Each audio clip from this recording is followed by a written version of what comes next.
Section 7.3 talks about generalized coordinates. So what does this mean?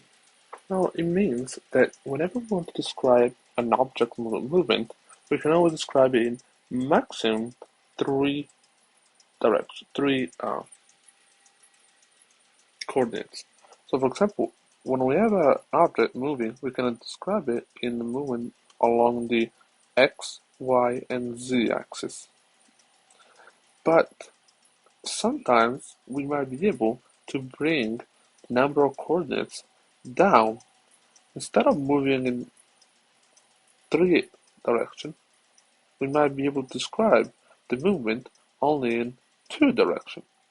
For example, if we have a particle moving along a plane under a square, and we have our axis like this. So if we have, for example, the ball that rolls this way, or even like this, we can always describe it in two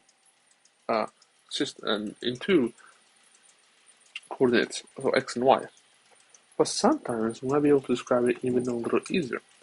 The example is the pendulum that we were working with before. The pendulum that we were working before, we have actually at the beginning two systems. So if we were to draw our x and y axis, so we draw the x axis over here and the y axis over here. Here we could talk about it in the movement of the bead in the x and the y direction. But there is a better way. Let's talk about radial coordinates. So in this case, our radius is going to be equals to L. It's always going to be equals to L. It doesn't matter where the position is. For example, if our pendulum is in this position, the radius is still going to be L. So the radius does not actually change. So we can say, for example, R dot is equals to 0. But now, what if we want to describe the components of R? So let's talk about component x and y. So the component x would be L sine of our angle theta, and the component y would be L cosine our angle theta. As you can see now again, we have our L on both sides, and now the only thing that could change is the angle theta. So in this case, by only talking about one single coordinate, we can describe the movement of the whole system. As you can see now, this vector r will be described at every single point just based on one coordinate, theta. Now, what if instead we were to bring this example up a notch? Let's say we have the first pendulum over here, and then we have a second pendulum attached to the first one. I'll make it a little bit easy. Like this. With an angle phi instead. I should call this first one theta 1 and the second one theta 2. So let's just take the second one for right now. So let's call this R1, let's call this R2. So if we're to describe always in the x and y, we will have that if this is always equals to L, it would be L, let me change this to theta 1, L sine of theta 2, comma, L cosine of theta 2. As you can see here, we again described it in one single coordinate, just the angle theta. So now, what if we wanted to use them together?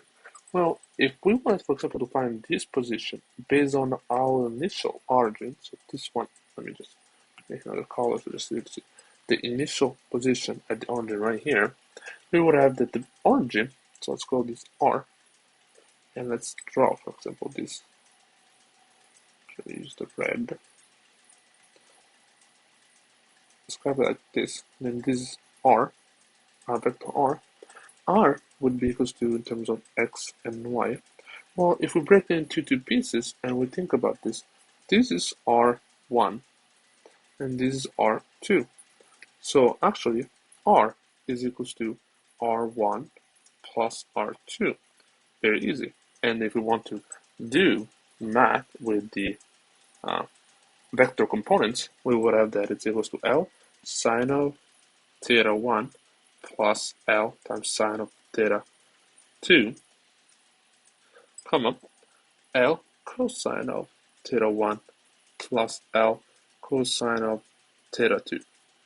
And as you can see here, it's always this time double pendulum is described in terms of two different coordinate systems. But instead of being two masses, therefore having two masses, we would have 6 coordinates because we would have to multiply times 3. We actually only have 2 coordinates. This theta 1 and this theta 2. So we brought down the amount of coordinate system and made the whole problem much easier to solve.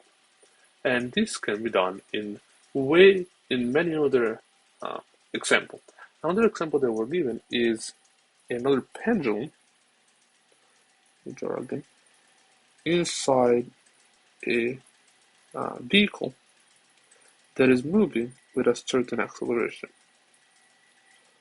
Drop this and the B. Okay, so the angle here will always be called theta. Just divided by again, so I'm just going to use theta. So as we said, our vector r is going to be equals to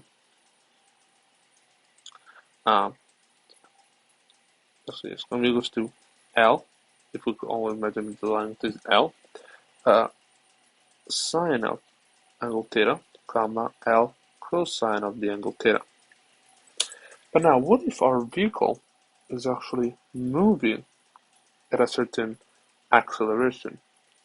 Well, if we're standing right next to the vehicle, not moving, then we see that our origin, is actually moving this way. Therefore, our initial position will change with time. If our initial position changes with time, then our r vector will change as well, because at a later point, let me just move this up a little bit so I can explain. At a later point, we're going to have this same vehicle at this point right here. So we would have to take in consideration,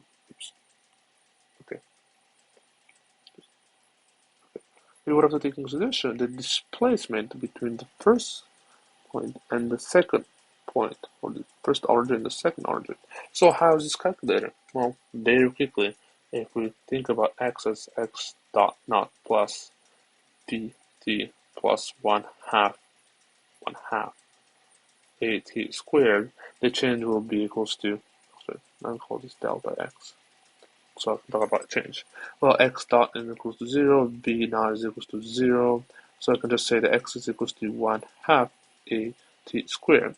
Therefore, the vector that connects the initial point to this point right here is simply the combination of this first vector, or the change in x, so we'll just call it delta x, plus our vector r. So it means that, let's call this, for example, R2. R2 is equals to delta x plus our vector r.